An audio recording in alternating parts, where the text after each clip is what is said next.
अब हम संसद के अंदर हुए हंगामे के नए चैप्टर का विश्लेषण करेंगे। मित्रों, संसद के अंदर राहुल गांधी के भाषण पर कल जहां पर अल्पविराम लगा था, आज फिर उन्होंने वहीं से शुरू किया। राहुल ने जैसे ही बोलना शुरू किया, वैसे ही उन्होंने अपने स्रोत में थोड़ा सा परिवर्तन करके फिर से चीन का ही चैप्टर खोल दिया। स्पीकर ने इसे नियमों का उल्लंघन बताकर रोक दिया। इस पर जोरदार हंगामा होने लगा। राहुल गांधी स्पीकर को अपने अधिकार और नियम के बारे में समझा रहे थे। तभी उनके बगल में बैठे कांग्रेस के सांसद केसी वेणुगोपाल ने यार शब्द का प्रयोग कर दिया। फिर इस यार पर रार शुरू हो गया। सत्ता पक्ष के सांसद और स्पीकर दोनों ने यार कहे जाने पर आपत्ति जताई। हम आपको सुनाते हैं कैसे चीन और डोकलाम पर शुरू हुआ शाब्दिक संग्राम यार पर पहुंच गया। माननीय श्री राहुल गांधी जी, जो आर्टिकल है ये ऑथेंटिकेट किया जाए। आप ऑथेंटिकेट कीजिए और मैं इस पे बात करना चाहता हूँ। What did you say just now? What did you say just now? What is this yaar? What is this yaar? This is Parliament. This is Lok Sabha. You can't address the chair. You cannot address the chair with yaar.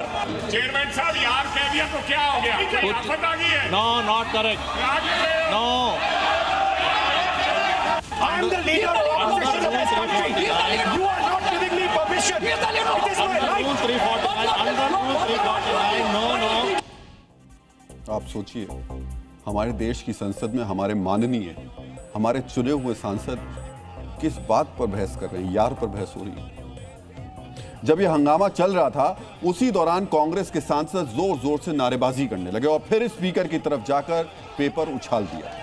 Lok Sabha में पीठासीन अधिकारी की ओर paper उछालकर मर्यादा तोड़ने वाले सांसदों के खिलाफ संसदीय कार्य मंत्री किरण रिजिजू ने निलंबन का प्रस्ताव दिया और फिर संसद ने कांग्रेस के साथ और लेफ्ट के एक सांसद को पूरे सत्र के लिए निलंबित कर दिया। जिन सांसदों को निलंबित किया गया है उनमें कांग्रेस के मणिक्कम टैगोर, गुरजीत औजाला, इसके अलावा राजा वडिग, हिबी ईडन, किरण रेड्डी, प्रशांत पोडले, डीन कुरियोकोच और सीपीएम के सांसद एस वेंकटेश हैं।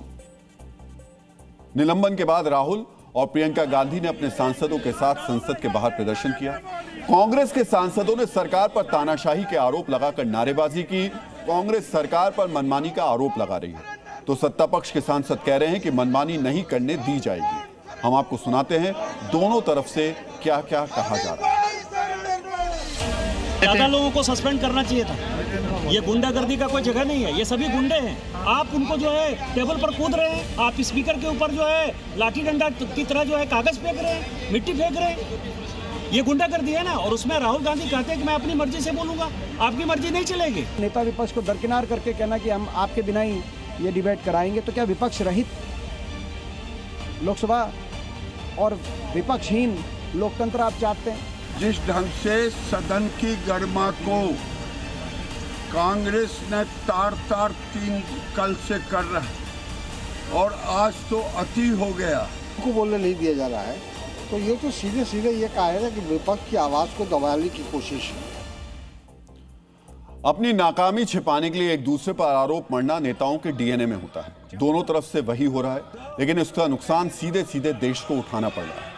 इस नाकाम बहस की कीमत हमारे आपके जैसे लोग चुकाएंगे, क्योंकि 2 और 3 फरवरी को सदन की कार्यवाही मुख्य रूप से राष्ट्रपति के अभिभाषण पर धन्यवाद प्रस्ताव और आम बजट पर चर्चा के लिए निर्धारित थी। इसमें देश की सुरक्षा, सामाजिक न्याय और युवाओं की उम्मीदों पर चर्चा होती। बजट में जो बारीकियां थी वो स्पष्ट हो जाती। लोगों को पता चलता कि सरकार ने जो घोषणा की है वो उन तक कब और कैसे पहुंचेगी। लेकिन हंगामे की वजह से कुछ भी नहीं हुआ। हंगामे की वजह से कई महत्वपूर्ण सरकारी और निजी विधेयकों पर चर्चा नहीं हुई। संसद को चलाने का खर्च लगभग 2.5 लाख रुपए प्रति मिनट है। इस हिसाब से देश के करदाताओं के 15 से 18 करोड़ रुपए 2 दिन में बर्बाद हो गए। और इससे किसी को फर्क क्या पड़ता है? आम आदमी है, टैक्स देता रहेगा और नेता ऐसे ही तकरार करते रहेंगे, आरोप प्रत्यारोप लगाते रहेंगे। सत्ता पक्ष और विपक्ष दोनों ने सिर्फ हंगामा किया, समय और पैसे की बर्बादी की, असल मुद्दों से लोगों का ध्यान भटकाया।